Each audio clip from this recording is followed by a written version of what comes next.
Alam mo ba, amiga, hindi ka mauubusan ng pwedeng makainan dito sa culinary capital of the Philippines, ang Pampanga. Dahil kilalang kilala itong lugar na ito sa masasarap na luto at kakaibang food delicacies na dito mo lang matitikman. I can see that. Kaya pala, masarap daw magluluto yung mga Kapampangan, di ba? So, sakto talaga ang place na pinuntahan natin. Dahil ito, ang gagawin natin ay alam na dish, di ba, Ems?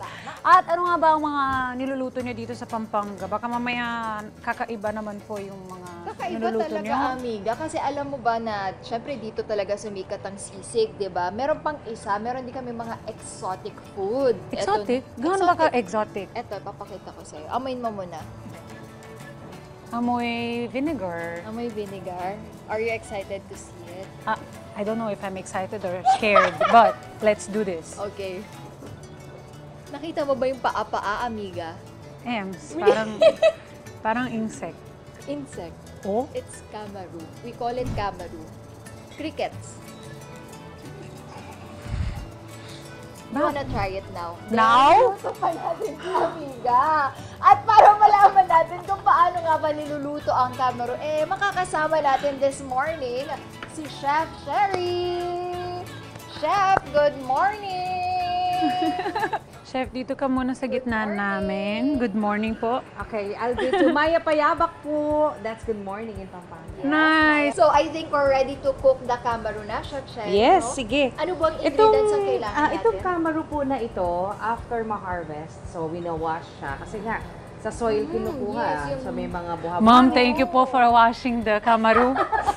Wino-wash siya. Tapos, ina-adobo namin siya. When we say adobo in Kapampangan, we boil it with vinegar, pepper, salt, bawang. Kaya ngayon, igigisa na lang natin siya. Ayan, nag-start na tayo with... So, start na tayo with oil. Mag-init na ako ng oil and then we'll just saute bawang, sibuyas. Madami-dami po palang oil ang kailangan. Because I have to make it crispy for her. Kasi it's her first time. Perfect, amiga. Yan. I know Paano you're kaya, excited. no? Oo, I'm excited.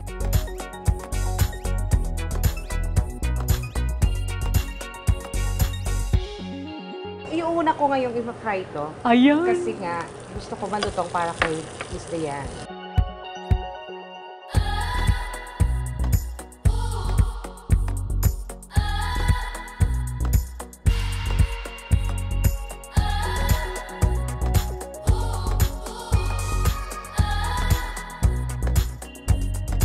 Imagine, ilang minutes po natin kailangan lutuin? Mga 5 minutes lang to, tapos na eh. Actually, ito kanina pa dapat luto na yan eh. Kasi ganito itsura niyan, okay? Sabi ko nga, medyo mamasa-masa because of the kamatis. Now, we're doing extra cooking para kay Miss Dayan. Oo, kasi Thank first time you. niya eh. Akala ko pag nakikita ko siya na hindi naman siya pagkain, crispy na eh. Pag hindi pa siya luto. Crispy. There you go. And after lutuin, syempre, it's time to Tikim. Tikiman tayo. Okay, pahingi ako ng... manghingi ng Kutsarita. spoon. Mom.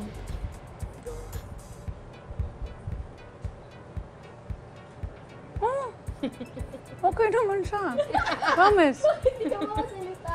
Because I don't wanna feel the animal inside. It tastes good. Isipin mo lang na parang hipon lang. You just chew it. Masarap Ikaw yan naman. with rice. Matagal ko na ito Oo natikman. nga, I Tsaka think- natikman ko rin to mga kada sa Cambodia. Pero iba pa rin talaga yung lasa pag sa Pampanga. I don't know kung bakit, pero eto na nga. Titikman Naniniwala natin na ako ito. kasi sumubo ka ulit. Crispy. All your Tastes dreams good, will come Mama. true. Tastes good, Mama. Ooh. Right? To the camera? Good? Oh, diba? Okay. Thank you very Thank much, you. Chef Sherry. Thank you, thank you. Kung napatry mo sa akin ng kamaru, ano naman next? Siyempre, hindi mauubos dito sa Pampanga. Meron pa? kaming ipapatry sa'yo, yung palaka. In Kapampangan. Wait lang. Palaka? Like frog? Palaka. Kokak. Totoo? Yeah. Kokak. Wait lang, Ems! Bakit ganun dito sa Pampanga? Wait, ayusin natin. Pag lumalabas po tayo, we will just get everything there and then cook? Yes, lahat pwedeng kainin. In Kapampangan, alam mo ba ano ang palaka? Tugak. Tugak. Tugak. Tugak. Yes. Tugak. Ang kakainin natin ay fried palaka. So, fried tugak. Yun. At syempre, para mas masarap yung luto, meron tayong makakasama, natuturuan tayo para mas masarapin itong fried palaka. Akala ko Diba? ikaw kasi magluto, tawagin na natin yan. Kaya naman tawagin na natin Si si Sir Chef. Yan. Hi, Sir Chef. Hi, good morning. Good morning. Sir and Good morning, everyone. Bati ka muna sa ating mga kat. Hi, good morning po sa inyo lahat. Of course, this is different kasi itong palaka na to ay palakang buko. Iba siya kasi hindi siya nakakalason. Usually nilalagyan, binababad na namin siya sa calamansi and patis para Kasi may yung natural lansa din flavor. Tsaka yung natural, hindi, mas masarap kasi pag nababad na sa calamansi at saka patis. Like, na kung anong pwede mong gawin sa chicken. Parang you can do marinate, it. oo. So yan, so ito yan, nakababad na yan. Siyempre, itotoss ko lang dito yan. Ito po, Flour lang. Flour lang. Simple lang. Yan, flour Yan lang. ang ingredient. Isipin ko na lang nuggets. Yan, mas Actually, madali. Yun, oo. So ngayon, since tisoy na siya, ito na yung finished product ng ma-fry na Kasi natin. mga kate, medyo matagal po siyang lutuin. Kaya gumawa na rin kami ng finished product. So pag nalagay na po siya sa flour, ibababad lang po. Dahil nakababad talaga siya sa oil. Kalubog sa oil, yeah. Prito po talaga siya mga kada. Mga ilang minutes po kaya. Meron ba tayong color na kailangan ma-achieve? Well, ganito na yung kulay natin. Oh. Yan. Kasi dapat din hindi masyado kasi since yung meat niya baka mag-dry. So kailangan natin yung... Meron ba tayong desired na oras pag prinito siya? Depende sa laki, pero usually yan mga 5 minutes or less. So mabilis lang, mabilis lang. Kung itong lulutuin natin ay flavored Frog. frog, ito Oh. naman yung betute. Yun. Yes. Ang Itong- betute means Ang betute, it is stuffed frog naman. So may laman siya sa loob. ayan mga kada, ipakita natin. Mas malapit. Mas kita-kita mo yung pagkapalaka niya. Ang taba po ng frog na yan po.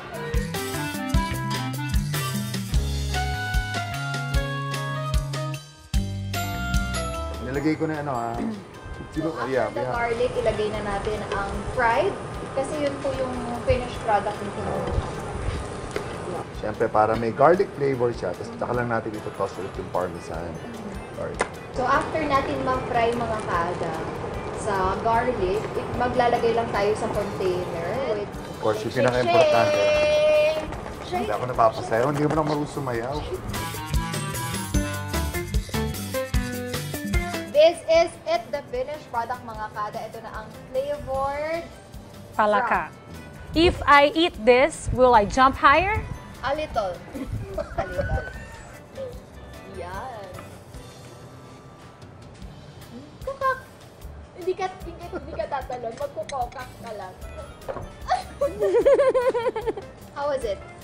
Lasang chicken. Yung meat niya, no? Hmm. And now, it's time to try this betute. This one talaga is. Ayan ha, amiga, pati legs pa ha. Wow. Congratulations.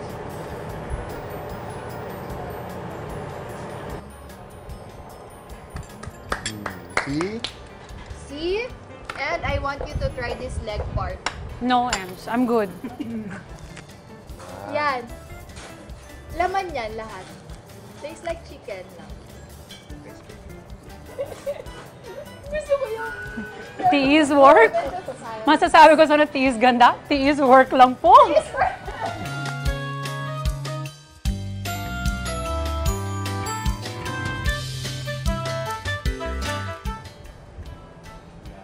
It's your first time, no, to try? Hmm. Oh, it's good. Okay naman. So, ayan, thank you so much. Thank you, Sir Okay, Chef. Thank you very much. Thank you for Gandang the umaga po. patience. Ayun mga kada, lahat naman po masasarap, 'di ba? Lumalabas lang yung pagka-resourceful natin mga Pinoy pagdating sa pagkain at hindi lang ito ang pwede nyong matikman dito sa Pampanga. Marami pa po kayong pwedeng lutong ulam na alam kong magugustuhan po ninyo. Magpasalamat muna tayo sa Apag Marangle at sa mga nakasama natin na nagluto dito. Yes! Si Chef Cherry and Sir Chef, thank Maraming you. salamat po sa pag-share sa amin kung paano ba mas pasasarapin itong exotic food ng Pampanga. Yes, at hindi lang yata food ang pinupuntahan dito, pati na rin ang mga themed cafes and restaurants I heard. Meron ba kayo dito? Amiga, Sa Pampanga? marami. Alright, abangan nyo yan mga kada. Dito lang sa Kada Umaga! Netizens, for more Kada Umaga updates, i-click lamang ang subscribe button at i-follow na po ang Net25 social media pages at Net25 TV.